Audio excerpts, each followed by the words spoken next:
दिंडोरी लोकसभा मतदारसंघात देवळा पूर्व भागात मतदान शांततेत, कमळ व तुतारीमध्ये चुरशीची लढत। आज दिंडोरी मतदारसंघात 5व्या चरणाची निवडणूक शांततेत पार पडली।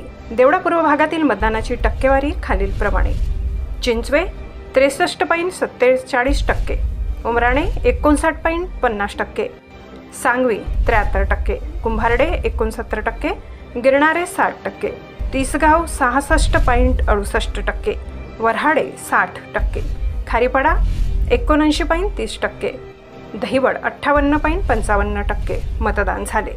सकाळच्या प्रथम सत्रात मतदानाची कमी टक्केवारी दिसून आली, तर 12 नंतर उन्हामुळे संथगतीने मतदान झाले। 4 वाजेनंतर मतदारांची गर्दी वाढली। या निवडणुकीत 10 उमेदवार उभे होते, परंतु भाजप व राष्ट्रवादी शरद पवार गटाचेच 2 बूथ लागलेले दिसून आले। या मतदानाला दिव्यांग, वृद्ध, तरुण व नवमतदारांनी मतदान करण्यासाठी गर्दी केली होती। भाजपा राष्ट्रवादी दोन्ही पक्षाच्या नेत्यांनी आपलाच उमेदवार निवडून येईल असा दावा केलाय। S9 TV न्यूजसाठी व्यवस्थापकीय संपादक शरद पवार, चिंचवे।